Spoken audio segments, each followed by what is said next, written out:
Afinal, o que é contratação por PJ e por que você deve entender isso agora? Antes de mais nada, vamos esclarecer.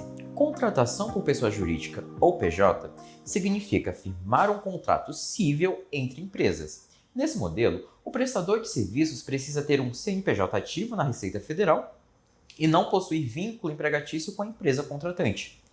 Isso quer dizer que o profissional PJ pode prestar serviços para várias empresas ao mesmo tempo, já que é contratado para realizar atividades específicas dentro de prazos definidos em contrato. Além disso, ele pode contratar ou subcontratar outras pessoas para ajudar na execução do trabalho.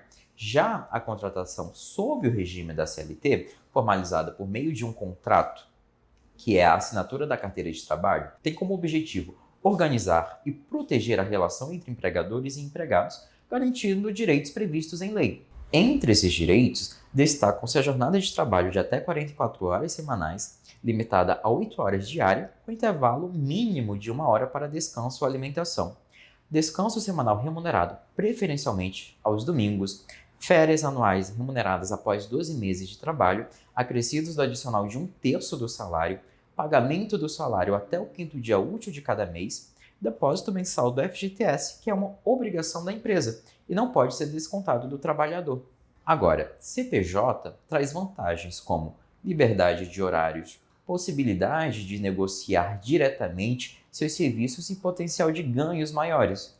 Por outro lado, esse modelo exige organização e planejamento, uma vez que o profissional é responsável pelo pagamento de impostos, não tem direito a férias remuneradas, 13º salário, nem outros benefícios garantidos pela CLT. Observa-se que, na contratação por PJ, as garantias trabalhistas podem estar embutidas no valor acordado entre as partes, mas sem incidência da carga tributária típico de um vínculo empregatício formal, o que evidenciaria vantagem na pejotização.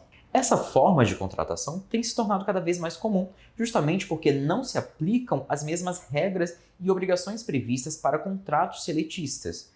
Entre as principais vantagens de atuar ou contratar como PJ, destacam-se uma flexibilidade de horário sem necessidade de cumprir jornada fixa, liberdade para atuar com várias empresas simultaneamente e menor custo para o contratante, já que não há encargos trabalhistas. Mas atenção, o problema surge quando a contratação por PJ esconde, na verdade, uma relação de emprego.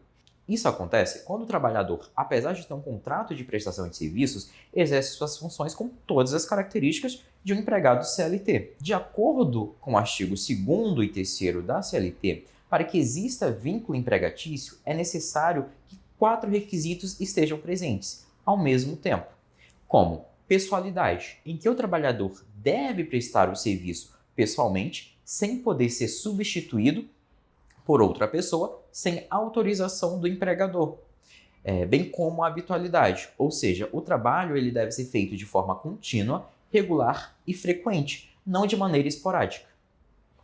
Bem como a subordinação, que é o trabalhador deve estar sujeito às ordens, controle e fiscalização do empregador, e a onerosidade, que significa que há uma remuneração paga pelo trabalho prestado.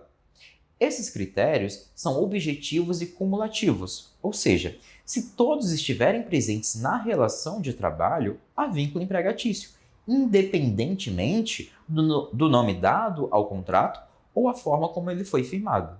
Nesse contexto, aplica-se o princípio da primazia da realidade, ou seja, o que vale é o que acontece na prática e não o que está escrito no papel. Então, fica a seguinte pergunta: contratação de pessoa jurídica com jeito de CLT é fraude? A resposta é: depende.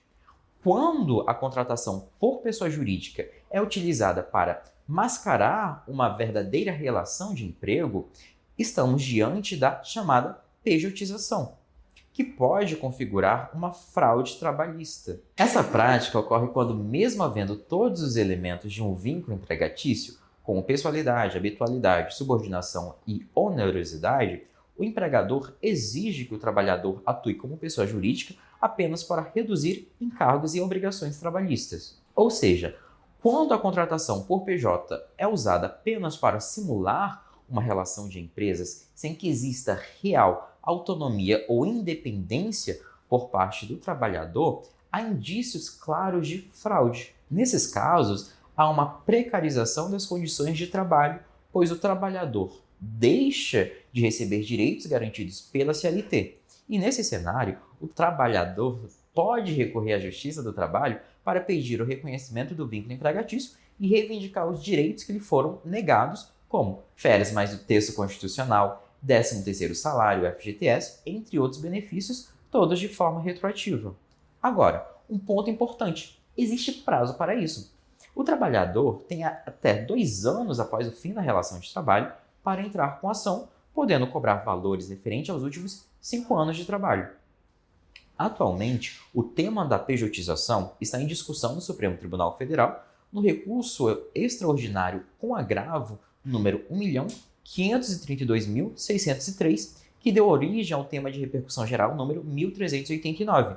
Esse julgamento vai definir 2 pontos importantes: se é a Justiça do Trabalho que deve julgar esse tipo de caso ou a Justiça Comum, e quem tem o dever de comprovar a fraude, o trabalhador ou a empresa. Enquanto o STF não decide sobre, os processos sobre esse tema estão suspensos, mas isso não impede que novas ações sejam ajuizadas. Se você se vê nessa situação, procure orientação jurídica. E lembre-se, provas fazem toda a diferença. Guarde e-mails com cobranças, crachás, cartões de visita, registro de reuniões e procure testemunhas que confirmem sua rotina de trabalho. Gostou dessas informações? Curta e compartilhe o vídeo. E se ficou alguma dúvida, deixe nos comentários. Será um prazer ajudar você.